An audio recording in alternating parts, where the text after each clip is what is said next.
Hey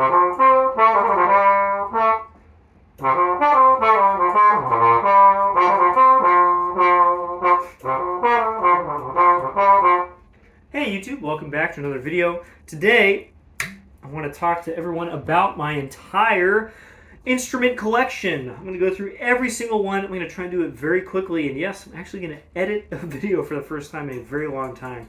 So here goes.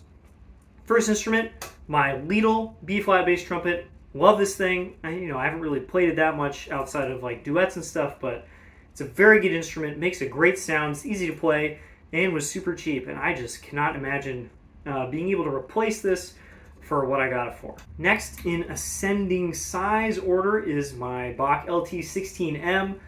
Amazing horns, one of my best sounding instruments, very easy to play. I just can't use it anymore and it never gets played. Hopefully someday I will. No plans to sell it because honestly, it's just not worth that much. So I may as well keep it and practice it every 6 months or so.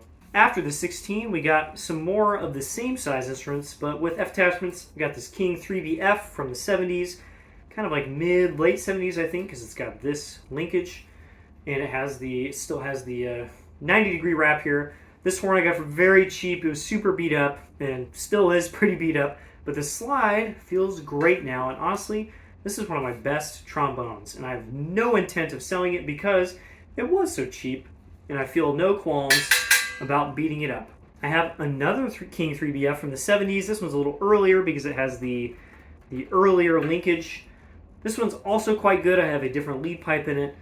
But if I'm going to get anything on the chopping block in this video, might be this. I just don't really have a use for it anymore. I think the other one just kind of jives with my playing better. And this one's kind of pretty. So this might be on the chopping block soon. Yeah, another King with another F attachment, and it's still got the 8-inch bell. It's my King 607F. Love this thing as well. It's very similar to my janky 3BF. This is also nice and janky, so I don't mind getting it some dings. Plays very well. Got a little bit less color, a little bit less warmth than my 3B. So I have a Shire's 2 lead pipe for 525 size that I'm going to try having put in soon to see if that opens things up. Next up is a horn that I only half own. This is my slide, my Edwards TBCN. Yes, I forget the names of them all the time.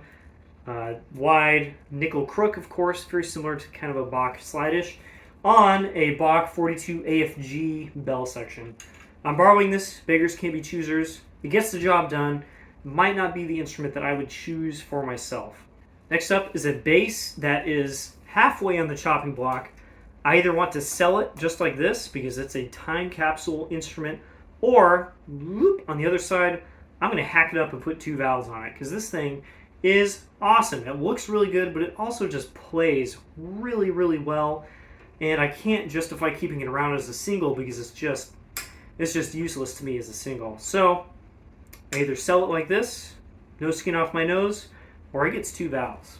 Bach 50B2, next bass up. Of course, all this noodleage is getting ripped off, thrown in the trash soon, because this is going to have 2 CR valves in independent configuration, and it's going to be really, really, really good. Of course, the slide that came with it is borked. This is my Edwards DBBN. Yes, I have to look at it every time. Very similar to the last slide, yellow tubes, nickel crook, and on this, as it is, plays very well. Last bass up is the monster bass, the one I had made for me. Love this thing.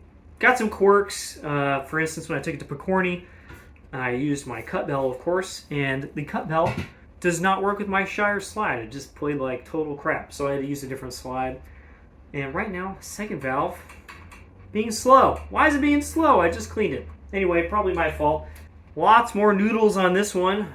12 feet, 18 feet of noodles on this if I put this valve down, and like 20 something if I put both valves down. Anyway, this is my F Contra. I love this thing, and I don't think there's any way I would replace it for anything near the price I got it for, so I'm keeping it. Yes, I own a marching baritone Yamaha YBH 301 MS. I know that so well because I marched one of these for 4 years in drum corps, and I just have no reason to sell it. It sits in a case 11 months of the year. I get it out, and it just works. Why would I get rid of it? I teach with it sometimes as well. And last of all, my very first personal instrument that I ever owned, Yamaha no, my God, what is it called? YEP 842S, of course, S standing for silver plate. Love this thing. See no reason to get rid of it unless I get like a Best in Prestige or something. But honestly, I don't need that either. The only thing I ever think about doing to this is stripping the silver off of the bell and having it being raw brass, which would be super stupid, but I think would look so cool.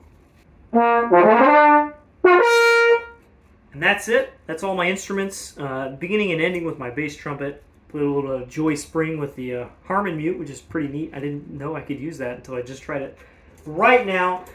I also have some extra parts. I have things coming in. I have things being borrowed. But that's the gist of it. Hope you enjoyed. I'll see you all in the next video. Bye-bye.